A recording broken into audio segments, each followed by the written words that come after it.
Welcome, everyone, to Urban Healers Podcast. I am your host, Stephanie Naylor Lillard, and one of the mental health therapist associates at Urban Healing Counseling. Urban Healers Podcast and Urban Healing Counseling was founded by our amazing CEO, Janaea Sattler, who cultivates an environment where asking for help is our greatest strength. Today, our podcast will focus on the invisible wounds, understanding interpersonal violence. I am honored, excited, and delighted to introduce our guest today, Diamond Haywood, a licensed clinical social worker associate at Urban Healing Counseling. Hi, Diamond, and welcome to Urban Healers Podcast.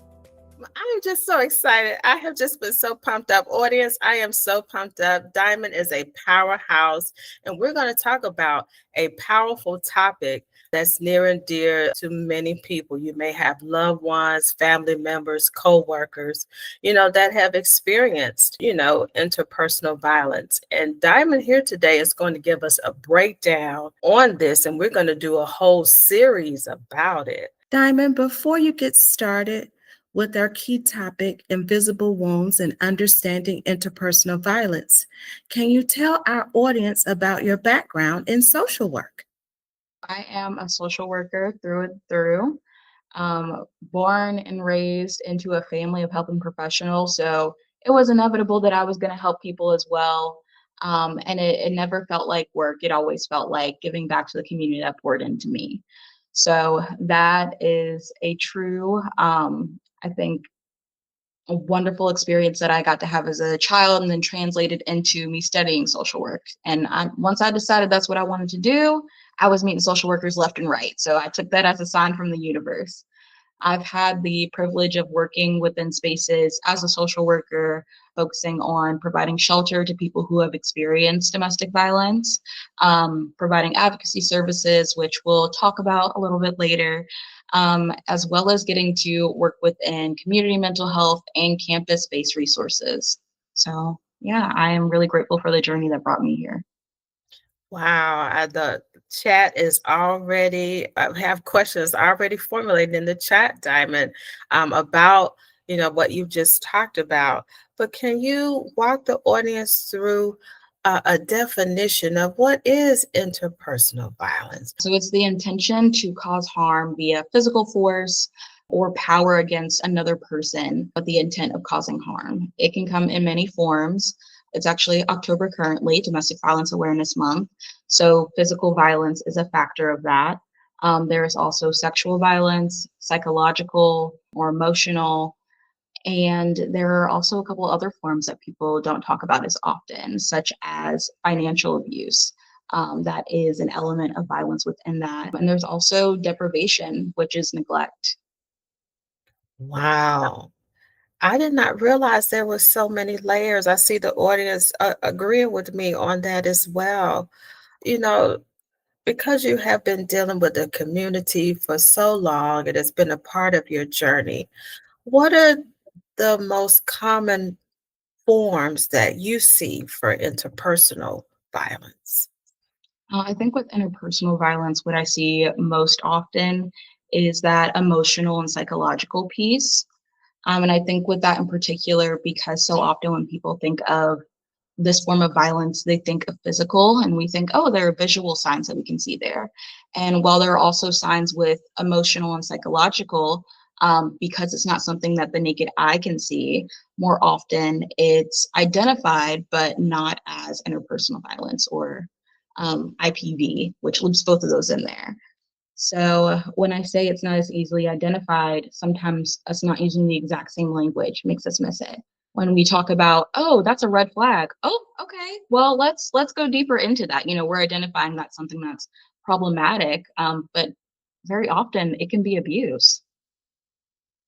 Wow, audience, I told you, Diamond is coming with educating us with lots of layers. And so she talked about several layers of interpersonal violence and what that is.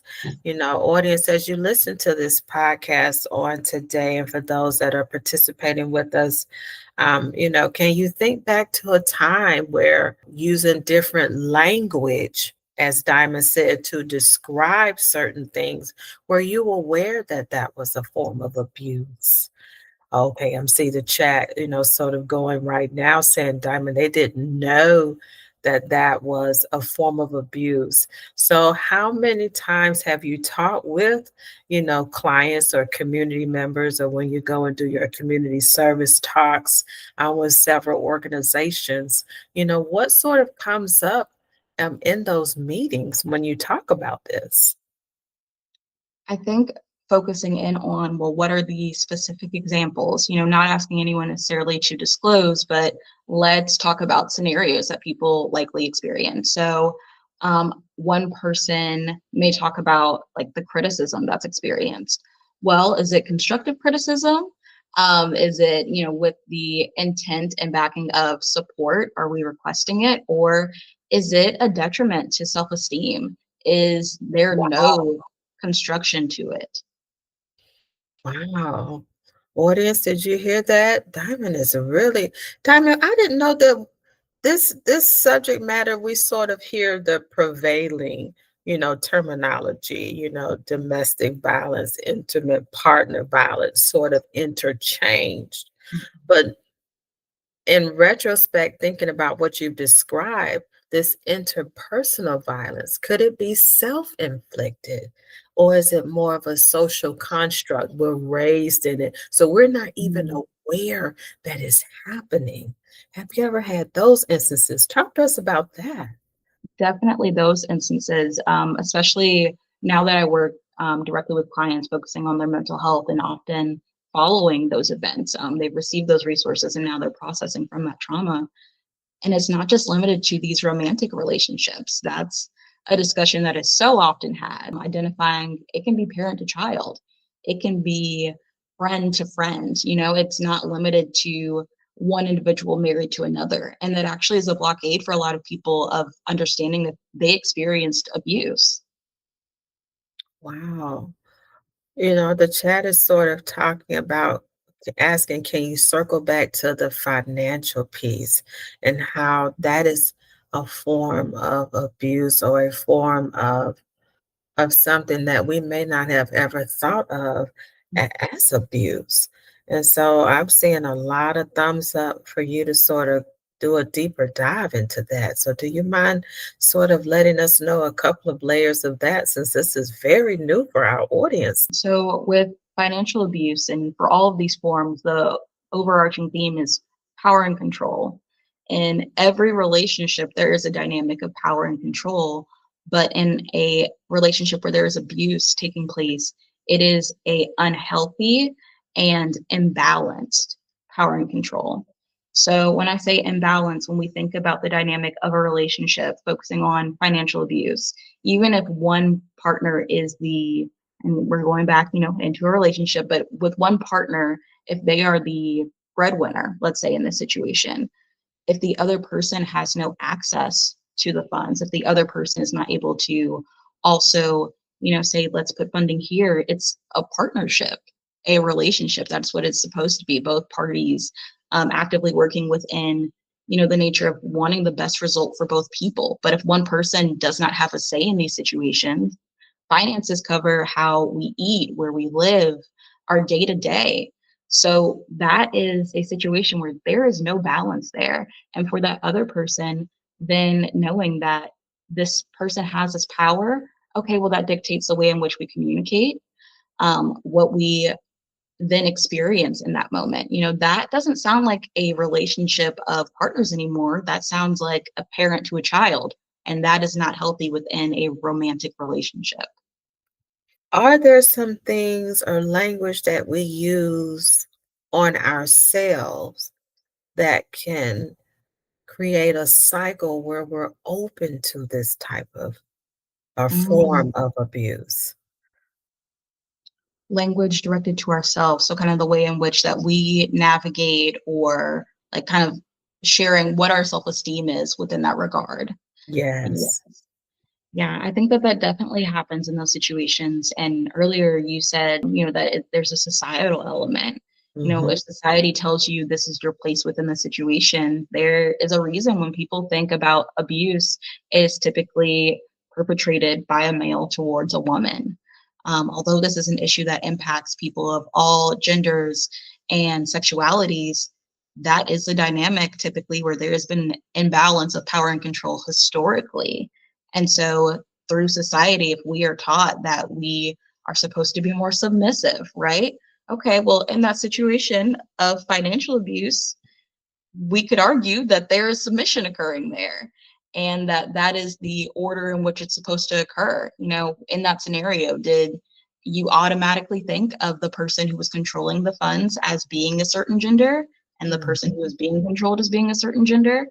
And so I think in reinforcing these ideas at a young age, as a child even, then we start using the language of, oh, I'm supposed to submit, or that's just the way that things are, or, oh, maybe I overstepped because, okay, if you're supposed to be submissive in nature as a woman, then you having that discussion about where funds are going, that's not your place. And, as we adopt these ideas and values, and not to place blame on the people who do experience that, because no one who experiences any form of abuse deserves it or is asking for it in any nature. However, there is a vulnerability in having those beliefs there and someone else taking advantage of it. Wow, that is definitely something for us to think about.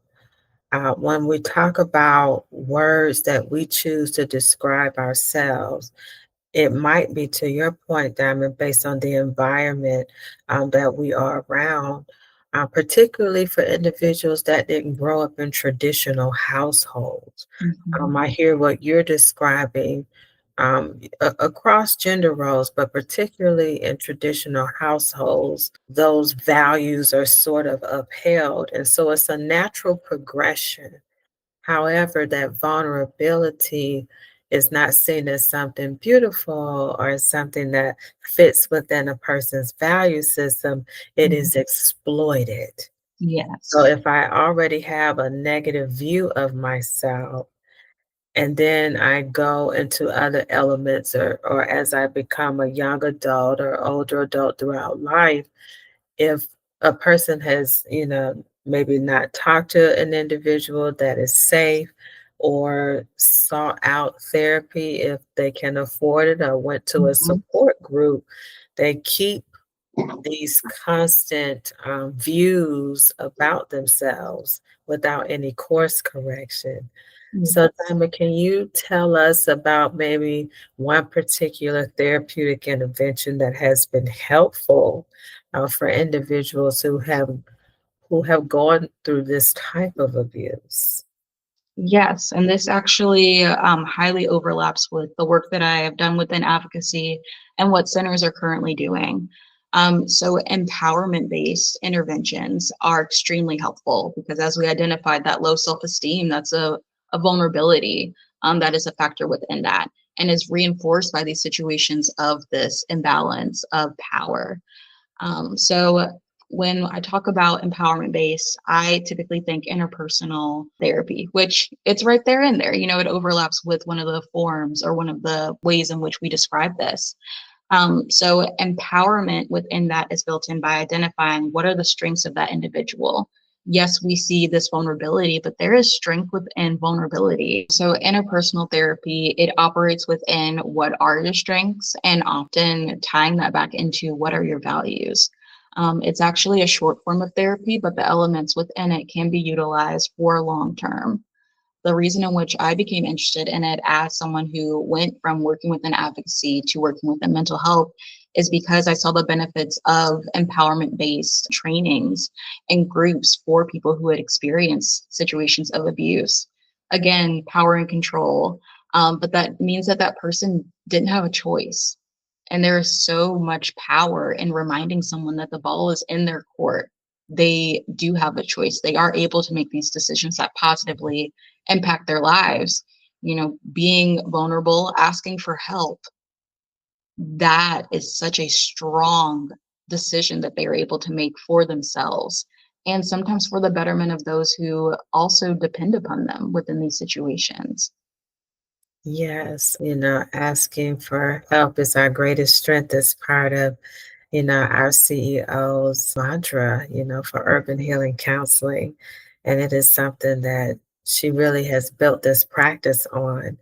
And it is just an honor to be part of such a strength-based practice that promotes that very same thing. And so, Diamond, we are just so thankful. Yes, audience, we will invite her back. They do not want us to end. I'm looking at all the emojis, Diamond, in the chat right now.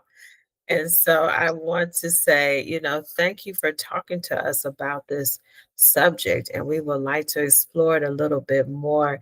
Would you be okay to come back and do a part 2 of this for us? Oh, most definitely. This has been amazing. Well, thank you so much, Diamond, and thank you for tuning in to Urban Healers Podcast. To learn more about Diamond Haywood and Urban Healing Counseling, please visit our website at www.urbanhealingcounseling.com. Please remember to like, share, and subscribe to receive notifications about our upcoming podcast. Thank you for joining us.